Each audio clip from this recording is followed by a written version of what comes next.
You've seen the slogan pretty much everywhere, right? But what's really behind it? In this explainer, we're going to dig way deeper than the catchphrase to uncover the powerful logic that's hiding in plain sight. Reduce, reuse, recycle. I mean, we all know it. It's like the golden rule of sustainability, the foundation of how we're supposed to handle our waste. It's simple, it's memorable, and it's definitely powerful. But what if I told you that most of us get it wrong? That there's actually a secret order to these words, a hidden logic that can totally change how much of an impact we actually make? All right, so here's our game plan. First, we're going to talk about why this is less of a slogan and more of a hierarchy. Then we'll work our way down the levels, from prevention at the very top to reuse and finally recycling. Stick with me because by the end, you'll see why that order is everything.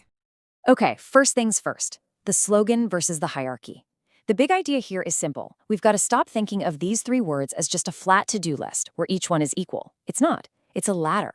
And the whole point is to always aim for the highest run you can. And this pyramid right here is the key. This is the waste hierarchy. And it pretty much flips our usual thinking on its head. See, the most powerful actions, the things that make the biggest difference, like prevention, are right there at the top. The other stuff, still super important, but they're further down for a very good reason.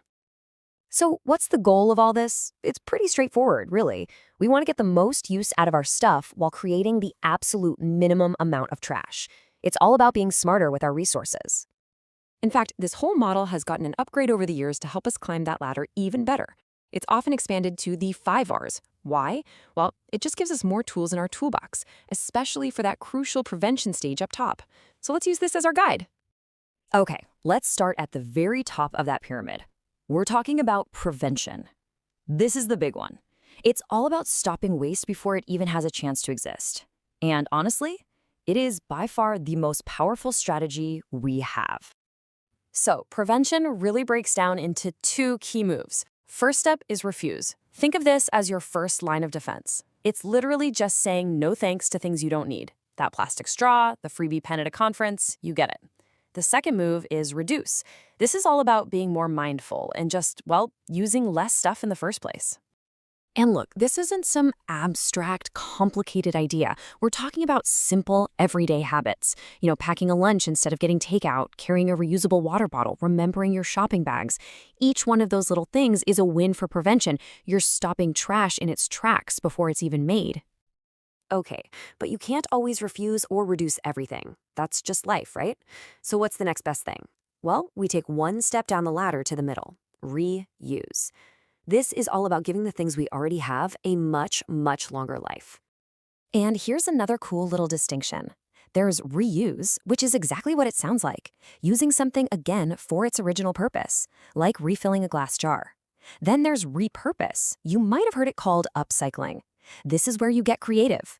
You take something old and give it a totally new job. Like, bam, those old jeans are now a cool tote bag. And you see this in action everywhere, hitting up a thrift store, donating stuff you're done with, even just tearing up an old t-shirt to use for cleaning. These are all awesome, easy ways to keep things useful and give them a second life.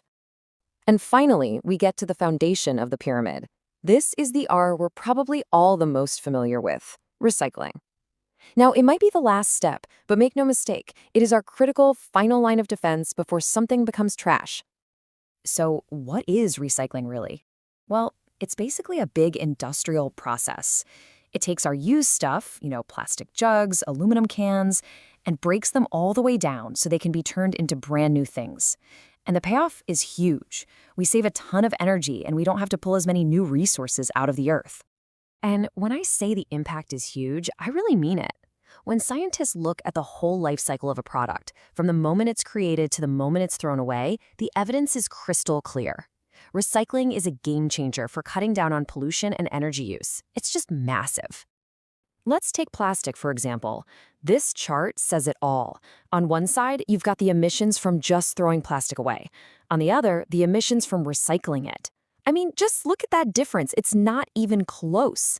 Recycling wipes out the vast majority of pollution that comes from making new plastic from scratch. And believe it or not, for some materials, the numbers are even more dramatic. Take aluminum. Recycling an aluminum can cuts greenhouse gas emissions and energy use by an incredible 95%. Think about that. That means you can make a new can from an old one using only 5% of the energy. That is just wild. So what does all this recycled stuff actually become? Real things. That cardboard box you put in the bin, it could be the new paper bag you get at the grocery store. Those milk jugs could become a park bench. And get this, that aluminum can you recycle, it can be melted down, reformed, and be back on a store shelf as a brand new can in as little as 60 days. How cool is that? So let's pull this all together. Why does this order, this hierarchy, matter so much? Because it represents a fundamental shift in how we think about, well, pretty much everything. Our economy, our resources, our planet. Look at these two pictures. On the left, that's the old way of doing things. It's a one-way street. Take, make, waste. We pull resources from the earth, make something, use it, and then it's trash. But on the right, that's the goal. A circular system. A closed loop where we keep using the same materials over and over again. And that waste hierarchy we've been talking about, that's the playbook. That is the instruction manual for making that circle work. Ultimately, this is about so much more than just sorting your bins correctly. It's a real shift in mindset. I love this quote. Zero waste isn't a trend, it is a return to mindful living. And that hierarchy is our guide for how to do it, by always remembering to think refuse first and recycle last. So I'll just leave you with this question to think about. When you picture that hierarchy, that ladder, where can you make a change? It doesn't have to be massive. What's just one small step you can take this week to move yourself a little higher up that ladder?